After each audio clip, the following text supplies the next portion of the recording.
Salvador, quando ela foi fundada com uma determinação expressa do rei de Portugal, Dom João III, que tivesse bons ares, um solo fértil, água em abundância, uma série de fatores que dão qualidade de vida. Salvador é uma cidade de contraste. Então a cidade de Salvador traz a nossa cultura, né? Salvador é uma cidade muito desigual em termos de distribuição de infraestrutura, de distribuição de serviços e equipamentos públicos. Tem um encantamento enorme, uma paixão imensa pela cidade da Bahia.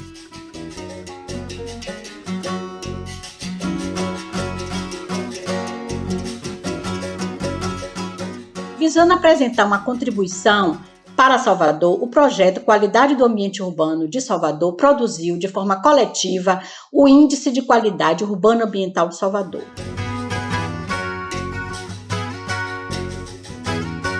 O projeto de pesquisa chama Quali Salvador, que é a qualidade do ambiente urbano de Salvador.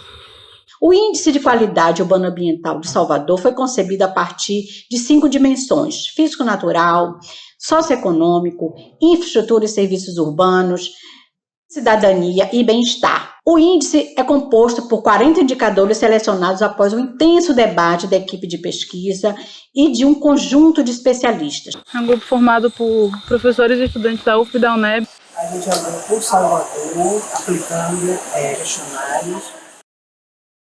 E aí tem os produtos dessa pesquisa, né? Tem um índice de qualidade. E aí a pesquisa ela tem em vários campos. Tem saneamento, tem em segurança alimentar, tem segurança pública. O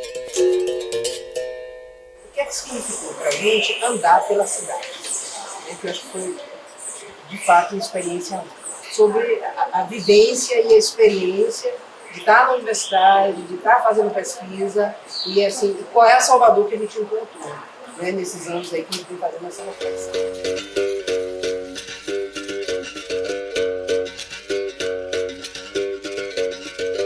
Encontramos uma cidade muito contraditória, marcada pelo trabalho precário, pela concentração de renda e de riquezas, que tem desigualdades sociais ainda muito fortes.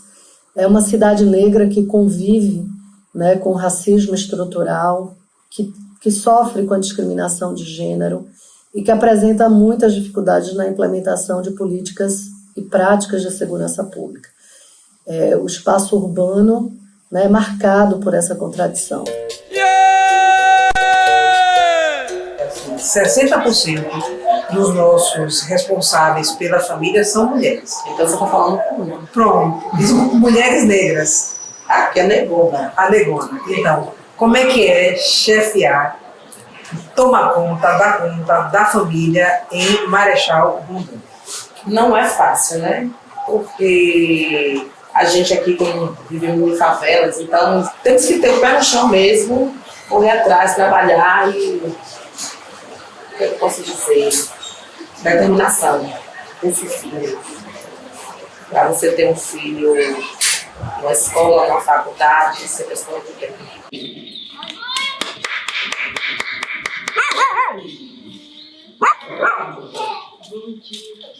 Bom dia. Eu tenho orgulho de ser negra, de morar no subúrbio, porque a gente está a vida toda como mulher, que a gente luta sempre para provar o que a gente faz aqui. A gente é importante e a gente também tem que valorizar as pessoas que moram aqui. Ser uma jovem mulher negra no subúrbio não é um tanto que fácil, né? Já para ser mulher negra, a gente já sabe os empecilhos que a sociedade traz para a gente. E aqui não é diferente. Então, a minha experiência como aqui é como lutadora resistente. Então, a gente temos que resistir. A vida toda temos que provar o que a gente faz dentro da comunidade ou na cidade, como negra, lutar. Vamos começar pela questão da escolaridade, por exemplo, né? A minha família, a primeira a entrar na universidade foi minha irmã. Então, era uma coisa totalmente nova. Fiz medicina veterinária na UFBA. E aí fiz outras atividades também, porque eu queria provar, né, para as mulheres pretas, jovens, do subúrbio, que a gente pode ser o que a gente quiser ser a qualquer momento que a gente quiser. As mulheres, devido à nossa cultura sexista, elas são majoritariamente as que ficam responsáveis pelos trabalhos domésticos e de cuidados. Quando a gente verifica, esse domicílio é chefiado por uma mulher sozinha, que é responsável pelo domicílio, uma mulher preta e uma mulher pobre. Então a gente tem interseccionalidade, né, para verificar um dado tão importante.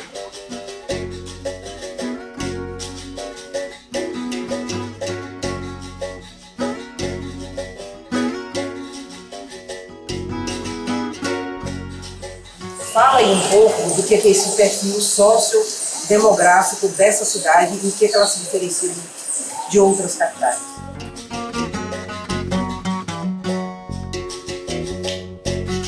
Então, os dois grupos que mais preocupam colocam Salvador numa posição de destaque no cenário nacional é aquela composição onde a presença majoritária é de mulheres sozinhas com filhos e, em geral, de menores, crianças que têm dependência econômica. Porque essas mulheres acumulam simultaneamente a necessidade de trabalhar, desenvolver uma atividade econômica qualquer que assegure a manutenção dos filhos. Ao fazê-lo, ela acaba se ausentando um pouco do papel do cuidado, o que ajuda a reproduzir um modelo social que a gente considera de vulnerabilidade, ou seja, é promotor de vulnerabilidade, porque para além do esforço, que muitas das vezes não é suficiente para garantir a atenção alimentar, vestuário, saúde e tudo mais, também tem como pressuposto de que essa mulher não consegue cuidar e acompanhar essas crianças no seu processo de desenvolvimento.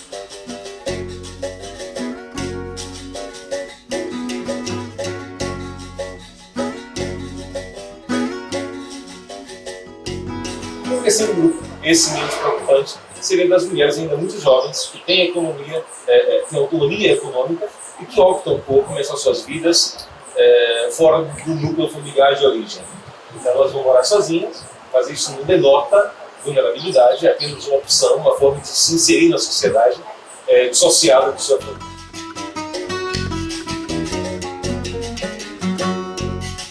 Então, se destaca aqui 50 bairros que estão com um percentual de insegurança alimentar acima de 50%.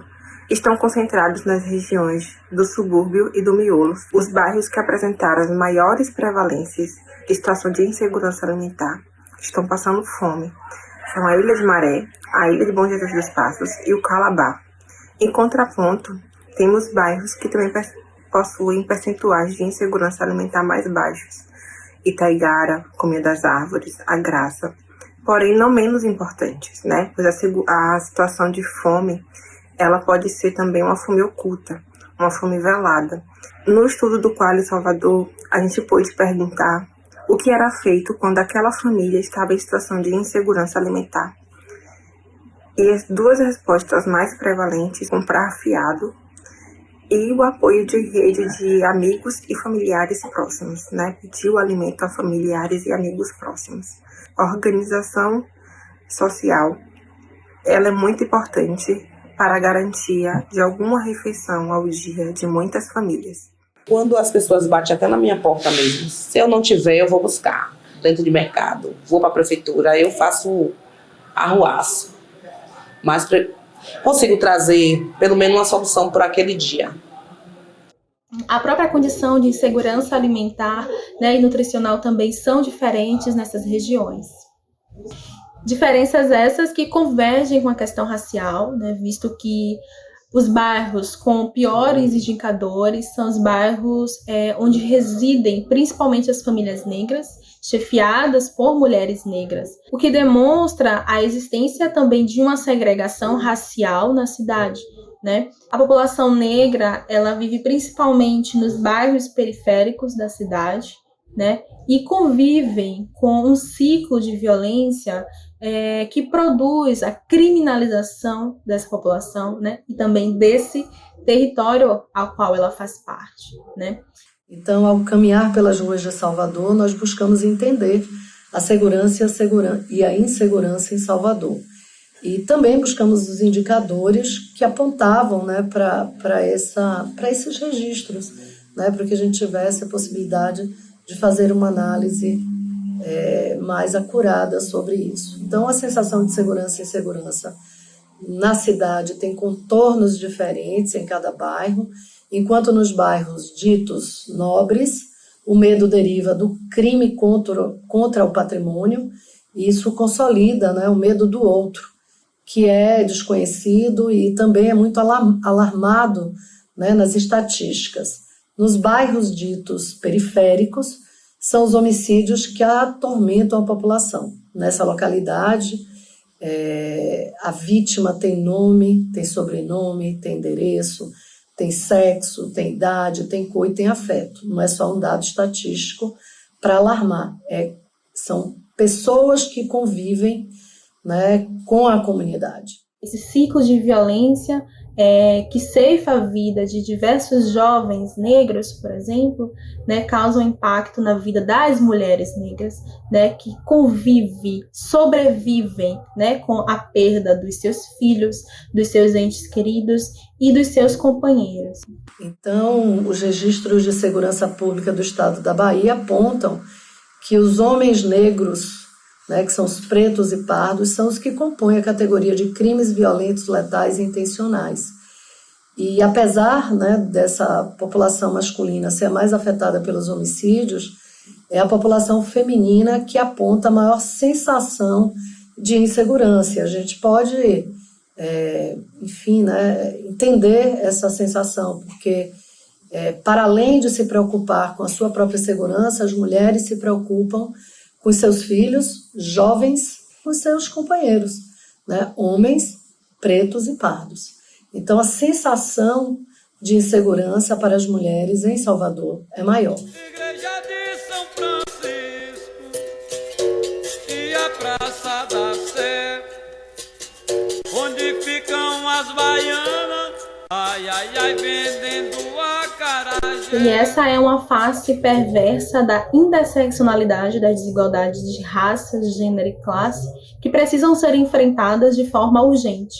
Porque para construir uma cidade com um ambiente urbano de qualidade, é necessário compreender as necessidades específicas dos diferentes grupos, né? A gente precisa entender que as vulnerabilidades, elas são construídas socialmente. Nos deparamos com os mais segregados e agressivas tentativas de proteção, né? Os diferentes bairros revelam um esforço individual da população.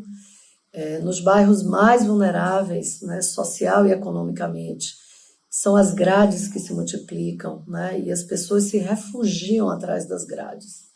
Nos bairros chamados nobres, nós encontramos aí um foco na defesa privada, né, onde mora a classe média e alta, há um patrulhamento e uma segurança privada, com placas que ameaçam, né, que apontam essa defesa na esfera privada. Então, a violência, o medo e a insegurança em uma sociedade marcadamente individualista, fragmentada e dividida, né? E isso leva à valorização da segurança numa perspectiva individual e também uma visão distorcida sobre o que poderia trazer mais segurança para a cidade. Olhando pela ótica da interseccionalidade, permite perceber que ainda precisa se avançar muito em algumas questões, né? Porque enquanto um determinado grupo, né, que é considerado homogêneo, por exemplo, como as mulheres, né, as mulheres brancas avançam, né? Mas as mulheres negras ainda precisam de mais oportunidades, né, de maior visibilidade para avançar também, né? Então, políticas públicas universais, dentro do cenário que a gente está vivendo, né, com tantas desigualdades, elas acabam invisibilizando as demandas reais dos diferentes grupos, né, e inclusive aprofundando ainda mais as desigualdades entre negros e brancos, entre homens e mulheres, entre ricos e entre pobres.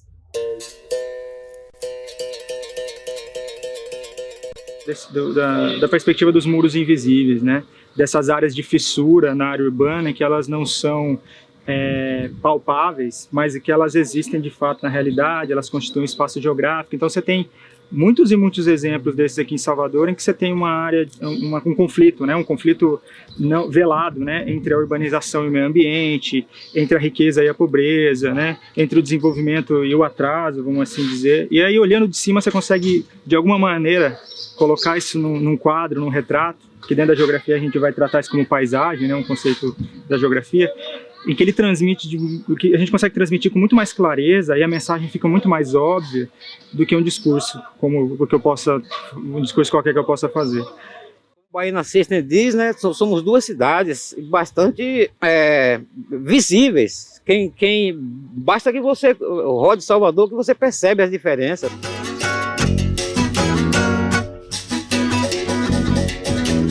Mas Brotas, como Salvador, apresenta uma série de contrastes, né? Então, Salvador é uma cidade de contrastes. Essa outra dimensão da pobreza, né, que está relacionada de uma certa forma com a ação pública e com a ação do Estado. E você falando de como isso, na verdade, é absolutamente desigual na cidade e o que é que significa, digamos assim, a gente conviver com situações de extrema precariedade, né?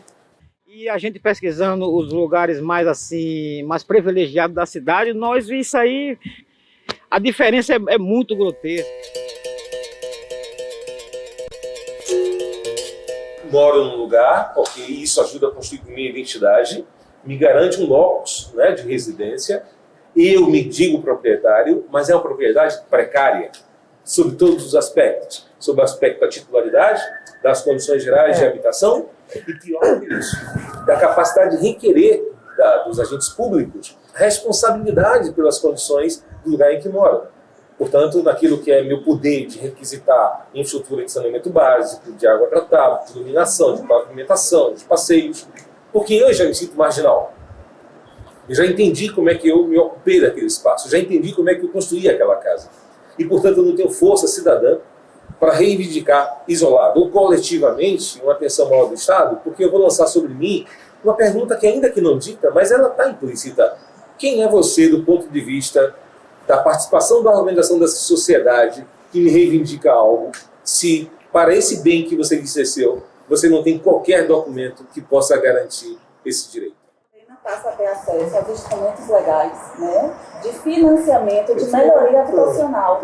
Então, na hora da visita de campo, que eu tive a oportunidade de fazer a divulgação, a panfletagem, que a gente correu alguns bairros da Cidade Baixa e subúrbio, era nítido, né? Aí a gente pegou o metrô e foi até Bonjoá. E é chocante a paisagem, né, da janela do metrô, de que você tem uma topografia totalmente acidentada, e planos sucessivos de ocupação informal, autoconstrução, aglomeradas, e quando você vai a campo fazer a completagem, você começa a entrar em vias, em becos, né, que você não tem acesso à infraestrutura e habitabilidade de qualidade precária. E o questionário faz essas perguntas, né? Tem janela no cômodo, tem banheiro, tem revestimento, então toda essa exclusão que está se colocando do acesso à renda, acesso à educação, né, vai também fazer com que ele não tenha acesso, né, aos conhecimentos de construção, ou seja, acesso a um arquiteto, acesso a um urbanista, para que pelo menos a sua autoconstrução seja feita, tá, no mínimo, bom conforto.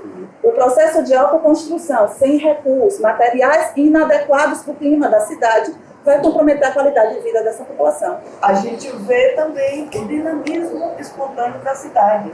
A cidade se adensando. Bairros que eu não voltava lá há 20 anos, fiquei impressionada com aquele crescimento, aquele adensamento. E um adensamento absolutamente dentro dessas características que a nossa arquiteta falou aqui. Condição de habitabilidade é inumana, eu diria. Que junto com esse crescimento populacional da cidade, suas dificuldades foram se agravando e a assimetria social entre a cidade visível e a invisível foi exposta com toda a sua crueza. Basta dizer que pelo censo de 2010, Salvador só perde para Belém, né, em percentual de pessoas morando no que é chamado de aglomerações subnormais, né?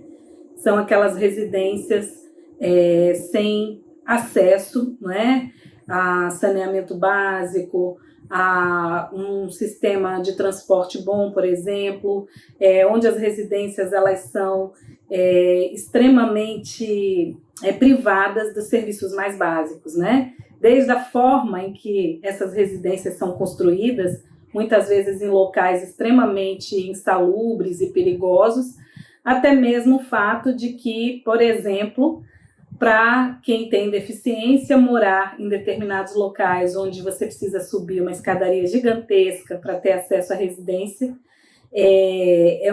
uma questão relevante. Essa população pobre, ela sai da escravidão sem ser incorporada no sistema econômico e sem ter terra para poder fazer suas casas para morar. Então, Salvador, ela tem um aspecto de ocupação ilegal muito forte, derivada dessas questões, né? Dessas questões. E a formação desses bairros populares se dá em um ambiente não só de ocupação ilegal, mas sem serviços mínimos.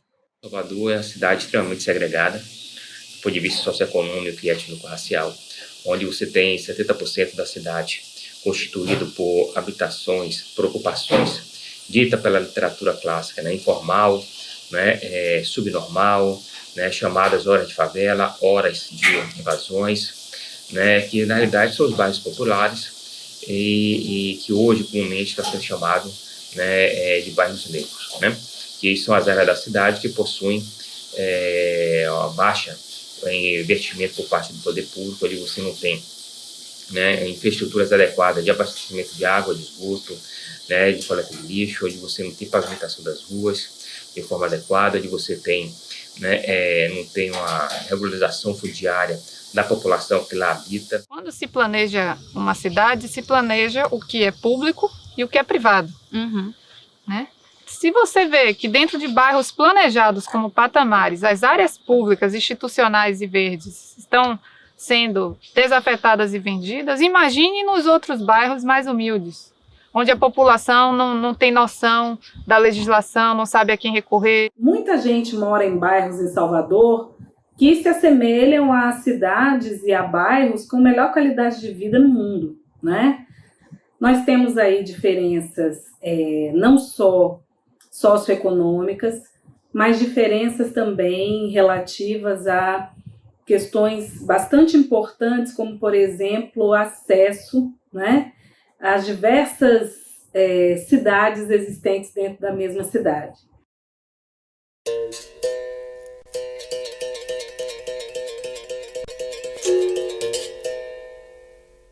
Nós temos bairros extremamente bem desenhados, com acesso a todos os serviços possíveis, dentro de uma cidade em que nós temos uma população, mais de 1/3 da população, que vive em espaços extremamente privados dos serviços mais básicos.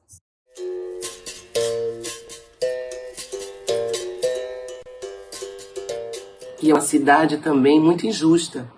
Se você habita no centro da cidade, como eu, nesse núcleo do centro da cidade, você pega ali Campo Grande, a Vitória, o Garcia, a Federação, Canela, a Graça, a Barra, Jardim Apipema, Centenário, Ondina, Rio Vermelho, Pituba, até ali, você tem condições melhores, né? Você tem mais linhas de transporte, você tem equipamentos culturais, praças que você pode se alongar, fazer uma ginástica, embora o verde está cada vez mais escasso aqui, é um absurdo, né? Mas você tem teatros, cinemas, centros culturais que nos outros bairros isso já não acontece mais, né? É uma pena isso, mas é difícil você ver uma sala de cinema, ou uma galeria, ou um centro cultural, uma biblioteca. Muito feliz, nasci aqui, criei meu filho aqui, muito satisfeito. Eu me sinto feliz aqui, me sinto em casa. Pode-se dizer que a federação é uma síntese dos estratos sociais da cidade. Nem toda a cidade contém essa vizinhança de diferenças sociais. E o que é morar no Engenho Velho de Brotas? A gente tem um bairro centralizado no centro de Salvador. É um bairro que a gente tem o privilégio de ter alguns órgãos públicos, como hospitais perto, nós temos posto de saúde, nós temos delegacia, certo? Mas também é um bairro que precisa também de grandes melhorias, como segurança, questão de limpeza. Eu gosto de morar em Brotas. Brotas é um bairro central, é um bairro muito grande, dizem até que é uma cidade dentro da cidade. Brotas é um lugar confortável, eu moro aqui numa CUP, é fácil lidar, eu lido com a cidade inteira de uma forma rápida, eu vou para todos os lugares de uma forma rápida, é muito confortável. Moradora da região norte de Amaralina, é um dos espaços de resistência da população negra em Salvador. Eu acho que as dificuldades que nós enfrentamos, de fato, é muito mais relacionada à questão do deslocamento, né? A qualidade de vida, ela perpassa de vários fatores que são tão importantes para que as comunidades elas possam se desenvolver. Eu moro na Graça, em Salvador, então é um bairro muito central, né? Um bairro considerado de classe média, média alta. Então isso significa que é um bairro que tem muitos privilégios comparado a outros bairros da cidade. É um bairro muito servido de infraestrutura, né? É um bairro que tem também fácil acesso ao transporte público, é muito perto do centro da cidade, é muito perto também de espaços culturais, museus, cinemas. Então nesse sentido, eu moro num bairro com uma boa qualidade de vida. Comparando com Salvador, é um bairro muito privilegiado. Né? Salvador é uma cidade muito desigual em termos de distribuição de infraestrutura, de distribuição de serviços e equipamentos públicos. Eu preciso falar que a minha experiência enquanto Gamboa, morando numa unidade no centro da cidade de Salvador, unidade urbana do jeito que nós somos, eu poderia dizer que minha experiência foi muito gostosa, da infância num lugar, sabe, central, e que eu não tenho esse impacto de carro para lá e para cá, e que assim, viver na Gamboa sempre foi muito gostoso. Primeiro porque a gente vive muito com contato com a natureza, pé no chão, pular no mar, andar de um lado para o outro, você tem que passar por cima das pedras, então tem todo aquele malabarismo de você ter a habilidade mesmo de fazer isso, porque senão você cai, porque não tem essa infraestrutura na comunidade. Depois que construiu a Avenida do Contorno, na década de 60, a Gamboa ficou esquecida. A prova desse esquecimento que se estende até hoje está no que você vê de infraestrutura, está no que você vê de acesso para a comunidade. Você vê que os acessos para a Gamboa são poucos e são pequenos. Então, chegar na Gamboa, você tem que descer. Se você passa acima da Avenida Contorno e você não se atenta, você não percebe que aqui tem uma comunidade secular. Uma unidade que ela não tinha que estar tão escondida. Então, quando você constrói a Avenida do Contorno e você não planeja essa construção pensando no entorno e me dá visibilidade a essa unidade, você apagou. Essa unidade ela fazia ligação direta com Politeama, com 2 de Julho, com o Corredor da Vitória. O acesso que liga o Banco dos Ingleses vinha acabar na Praia da Gamboa. E vocês cortaram, então você vem para Gamboa com receio, e quando você pisa na Avenida Contorno, você consegue enxergar a Gamboa, aí você, meu Deus, então isso dá um orgulho. A Vitória, né, a gente sabe das áreas mais privilegiadas de Salvador, né, Central. Tem o Jardim do Campo Grande, que é o melhor jardim da cidade, sem dúvida. O passeio público também. E tem uma grande quantidade, né, de opções culturais, de lazer. Né. A gente já vive dentro da cidade de Salvador, porque aqui também é cidade, só que é uma cidade totalmente diferente, contada de outro jeito. Mas eu acho que dificulta um pouquinho quando a gente sai daqui, que vai pegar esse engarrafamento. Mas aqui, para a gente mora em uma cidade, para ir para outra cidade, que é uma cidade alta, uma cidade baixa, não muda nada, porque a gente já está acostumada a viver com isso. E a questão do acesso, né? Do acesso aos outros espaços. Outros espaços. Então, o que aconteceu? A gente fez esse museu, a gente fez isso aqui para essas crianças que não tem como chegar, pegar R$4 e chegar lá na cidade para ver, que não conhece, que não sabe o que é a importância que tem, a beleza que tem dentro do nosso subúrbio. E trazer, né? E trazer. Os artistas. E a gente está com o contexto de trazer as pessoas da cidade alta para aqui, para a nossa cidade, que é aqui o subúrbio. Conhecer também. Não é só ficar lá. A beleza não é lá. Os museus não são lá também. Aqui também existe beleza, existe memória. Então a gente trabalha com esse ritmo. A importância do 2 de julho para Salvador, se eles bem soubessem, eles tomavam muito conta do 2 de julho.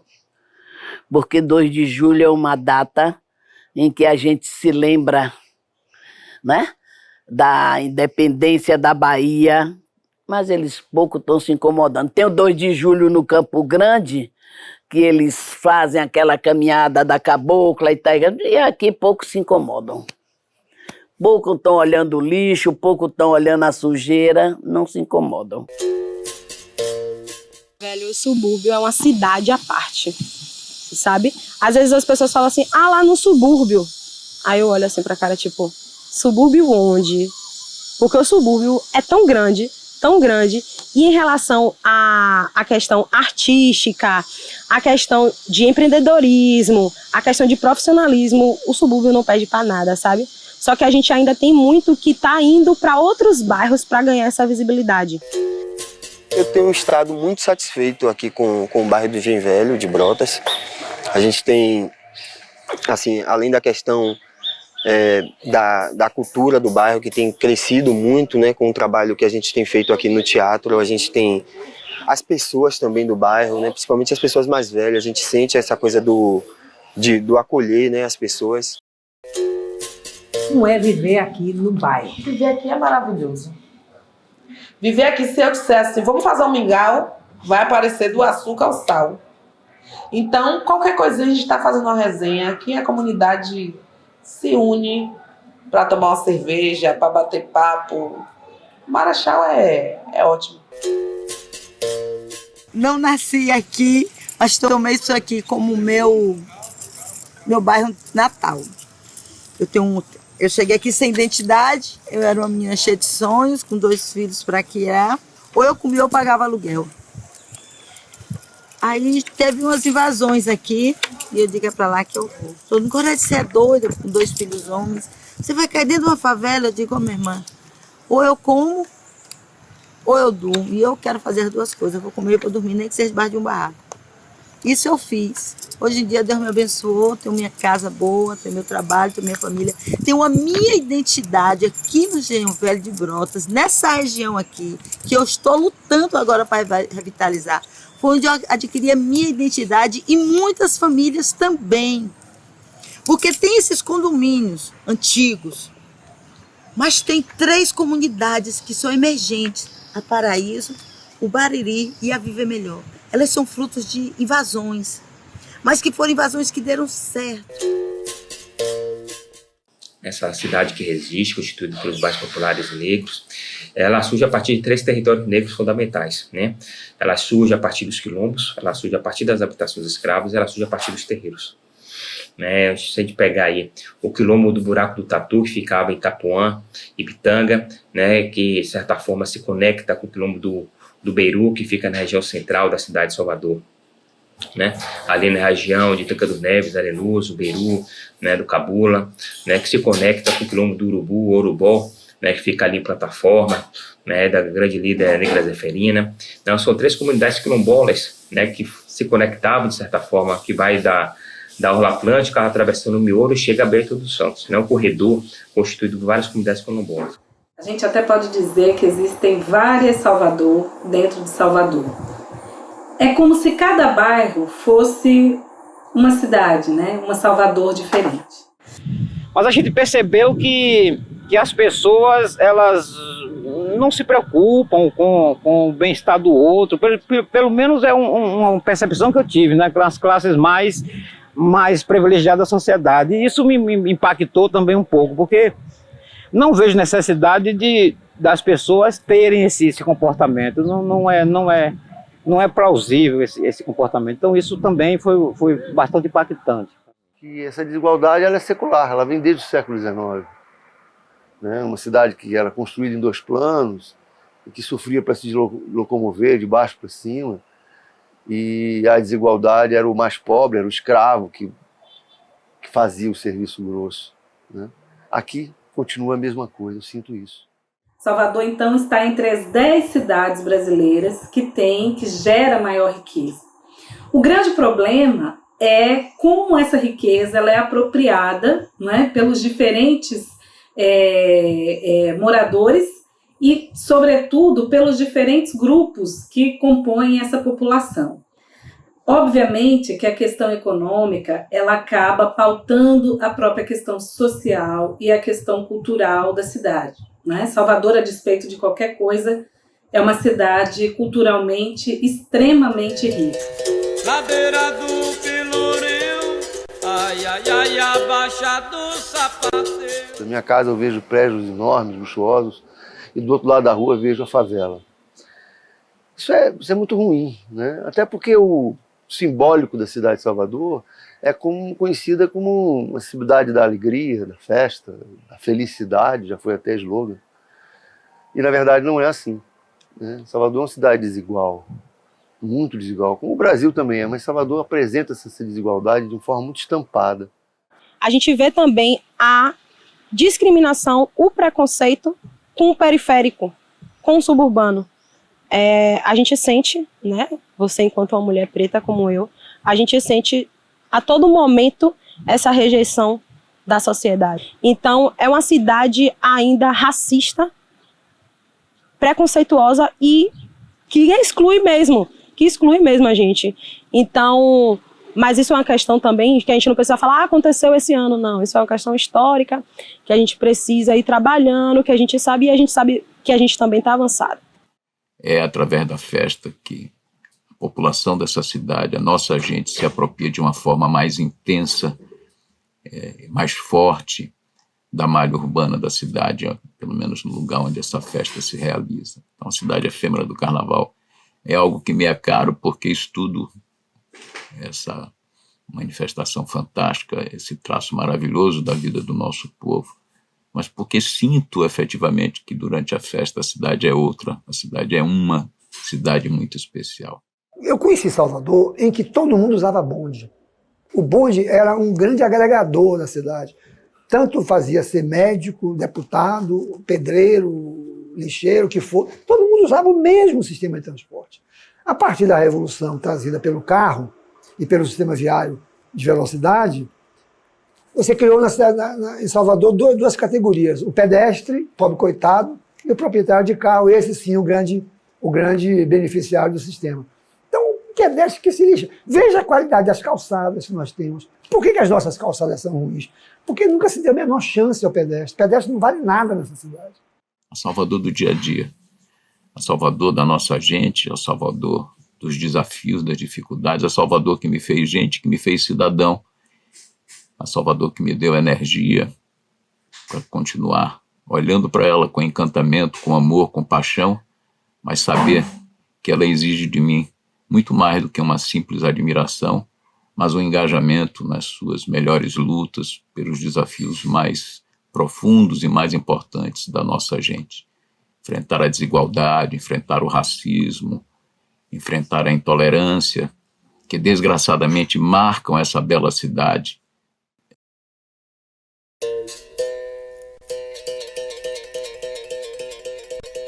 Nós temos 2 tipos de ambientes. É o ambiente da natureza, que é um ambiente que nós encontramos, que nós herdamos, do ecossistema, e o ambiente construído pelo homem, que Ambos são mutantes ao longo da história. Eu nunca gosto de usar a palavra evolução. Eu gosto de usar mudança ou transformação. Porque evolução, sempre a gente pensa num sentido positivo. E às vezes as mudanças e as transformações não são positivas ou são. Então, temos que levar isso em consideração. Então, à medida que a cidade ela vai sendo produzida, né, pelos agentes imobiliários, pelo poder público, né, pelos sujeitos sem propriedade, sem posse da terra, que também fazem parte desse processo, a natureza dessa cidade ela muda. E a natureza na cidade muda também. Ou seja, é como se nós precisássemos expulsar a natureza da cidade, né, como se ela fosse um problema que precisaria de uma solução técnica para ser ocupada. Nós esquecemos que a cidade ela é um todo que contém e é contida pelas partes. A sociedade de Salvador ela olha para os rios, a água subterrânea está lá debaixo do chão, mas os rios estão ali visíveis, os lagos e lagoas estão visíveis. Como é que a sociedade de Salvador vê, né, essa questão? A relação de Salvador com as águas ela é extremamente conflituosa, extremamente difícil, né, de um conseguir aceitar o outro, de um conseguir lidar com o outro. Os rios foram tamponados, às vezes estão debaixo da terra e continuando esse processo contrário do que está acontecendo no mundo, de continuar canalizando o rio e tal. A gente olha aqui, por exemplo, uma área extremamente frágil, né, ambientalmente, a gente não consegue nem ver a água, porque está eutrofizado, por exemplo, né. Isso aqui já não tem sentido enquanto água, né, não tem sentido enquanto algo que faz parte da vida das pessoas, é mais como um local de despejo, esse tipo de coisa. Ele não está assim à toa, né? Ele está assim porque a infraestrutura urbana se deu de tal forma que obriga que o saneamento, tudo é autoajustado, né? É um sistema muito complexo. Então isso aqui é um receptáculo de esgoto, desse tipo de coisa hoje, né? Em boa parte, assim. 370 mil pessoas na nossa cidade, que corresponde à metade de Feira de Santana, que não tem acesso ao esgotamento sanitário. O resultado disso é a poluição dos nossos corpos d'água, os córregos, os rios da nossa cidade. Uma comunidade, né, que está olhando para o rio, que está vendo que o rio está emitindo odores, né, muitas vezes odores fétidos, e que está gerando ali um foco de muriçoca, incomodando, entendeu? A reação dela é de achar, né, à primeira vista, de que tampando aquilo dali, resolveu o problema, lei do engano. Né? Ou seja, o problema está lá na origem das fontes de poluição que continuam lançando, entendeu, no rio, né, e que o mar vai receber, então, né, toda a carga poluidora que esse rio leva até ele, gerando alteração na balneabilidade da água. Obras têm sido feitas de macro drenagem, né, como está ocorrendo na bacia do rio Jaguaribe, né, que esses rios estão se tornando praticamente canais de esgoto, né, sem uma intervenção mais adequada, que proteja as matas ciliares, que venha realmente a colocar o rio como um ambiente fundamental para a qualidade de vida da cidade. Ou seja, o que nós fazemos no rio Jaguaribe, próximo à costa, por exemplo, tem impacto direto, né, nas nascentes que ficam no miolo de Salvador. Então, para implementar um condomínio de luxo na orla, né, que demanda ali uma retilinização do rio para usar suas planícies como via de acesso, né, contendo os fluxos e restringindo o espaço das águas na orla atlântica de Salvador, isso altera a energia dos fluxos de energia lá em Castelo Branco, em Valéria, né, nas cabeceiras de drenagem. E é essa forma de encarar a cidade, né, que intensifica a produção dos riscos climáticos e que nos levou a considerar que Salvador ela é uma cidade que não combina com a chuva. O que é que significa em termos de desequilíbrio? Lá embaixo, né, no aquífero, com cada vez a cidade sendo mais impermeabilizada, diminuindo a recarga desse aquífero, ou seja, a infiltração, né, de nova água e alimentação desse aquífero, bem como também a alteração da qualidade dessa água numa cidade que ainda tem um déficit, né, razoável em relação ao esgotamento sanitário. E você ainda está destruindo os remanescentes de área florestal, está destruindo essas matas que protegem os corpos hídricos. Então você já tem uma situação difícil e está trabalhando para piorá-la. Né? Então você destruir, por exemplo, toda essa mata onde hoje passa paralela, ou fazer o que fizeram em outras áreas, era quase que um benefício para a cidade. Ninguém tinha, naquele momento, condição de perceber a violência que isso representava. Você vai pegar uma fotografia do início da construção da paralela, aqui tem uma foto que mostra isso, é um negócio inacreditável o que se derrubou para fazer a paralela. Só que todo mundo achou isso maravilhoso, porque você estava dando à cidade de Salvador a modernidade que ela sempre desejou ter e tinha inveja do Rio de Janeiro, de São Paulo, de Recife, de Belo Horizonte, que é uma cidade nova do século XX. Belo Horizonte é basicamente uma cidade do século XX. Isso magoou, os baianos queriam, não venha para cá dizer que nós... Não, se nós tivéssemos dinheiro, destruíamos tudo, eu não tenho nenhuma dúvida disso.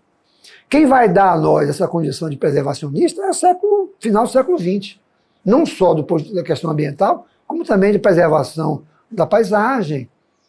Uma cidade de clima ameno, é um clima tropical, mas um clima ameno, uma cidade fresca durante praticamente o ano inteiro, mesmo no verão. Agora que a temperatura subiu, por outros fatores que nós vamos levar em consideração.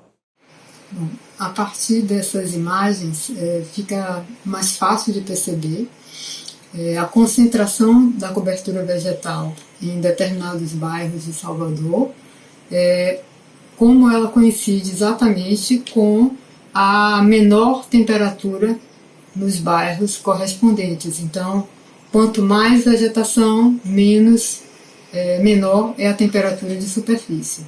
Isso é verificado que o percentual de cobertura vegetal na superfície dos bairros da cidade, em pelo menos 83% desses bairros, ela se encontra inferior a 30% da superfície do bairro.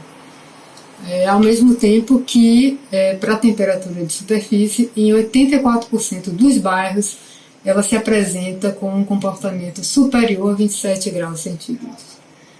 Então, no próximo slide aqui, a gente vai perceber que esse comportamento é exatamente um comportamento inverso, né? Quanto maior a cobertura vegetal, menor vai ficando a temperatura de superfície. E existe um ponto que a gente chama de ponto limite, um ponto muito importante que foi identificado em 7 anos de observação, né, dos dados, que é em torno de 29% de percentual de cobertura vegetal sobre a superfície. A partir desse ponto, desse valor, a temperatura de superfície começa a diminuir continuamente. E a gente tem uma proposição dentro desse trabalho de que esse possa ser um parâmetro, né, de percentual de cobertura para contribuir com os microclimas na cidade. Né? A gente está perdendo muitas áreas de remanescentes da vegetação de Mata Atlântica que tem no município ainda, né? Projetos têm devastado, né? Têm suprimido a vegetação, como por exemplo o projeto do BRT e outros que se avizinham por aí. Os parques e outras unidades de conservação também não estão sendo geridos da melhor forma possível, né? Parque de Pituaçu, Parque São Bartolomeu, a APA da Bacia do Cobre, a APA e o Parque do Abaeté.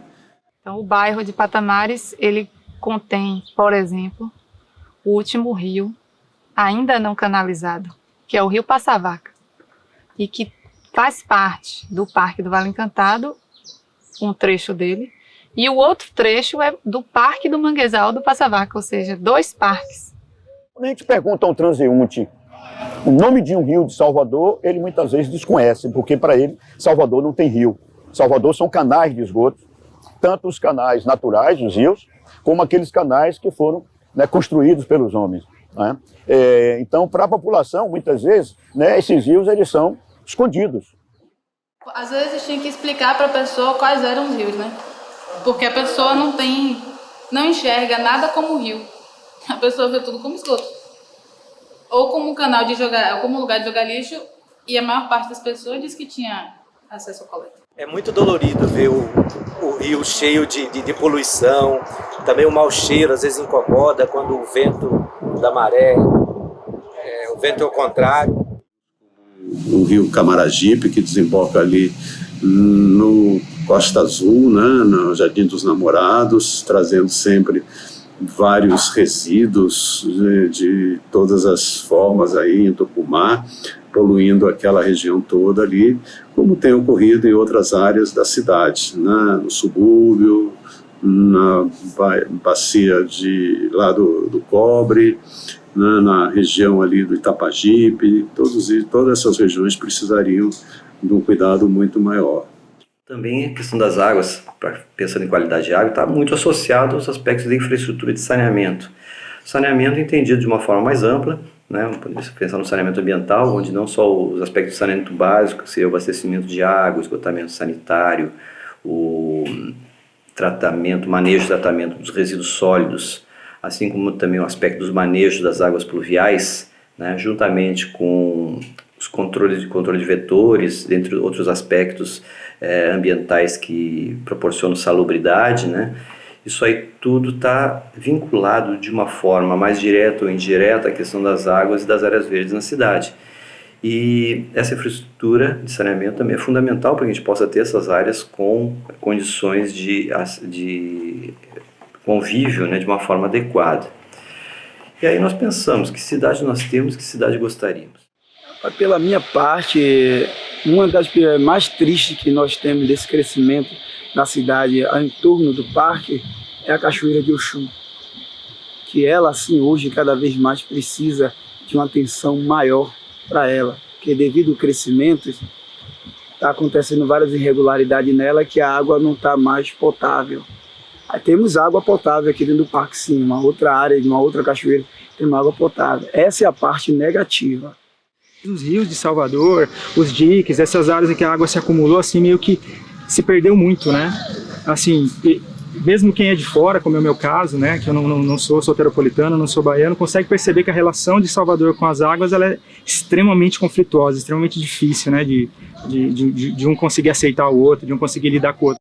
Modificar esse olhar, né, sobre as águas em Salvador, quer sejam elas superficiais, né, os rios, as lagoas, os lagos, quer sejam as águas subterrâneas, como o mesmo aproveitamento da água meteórica, da água de chuva, que ainda é muito incipiente na cidade de Salvador, esse aproveitamento, mas que a nível, né, mundial, e aqui inclusive do Brasil, cada vez está aumentando mais essa preocupação.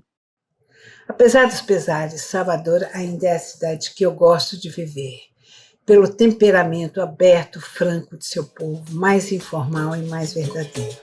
Uma terra que carrega uma herança cultural significativa, mas não fica presa às tradições convencionais do passado, se reinventando culturalmente sempre.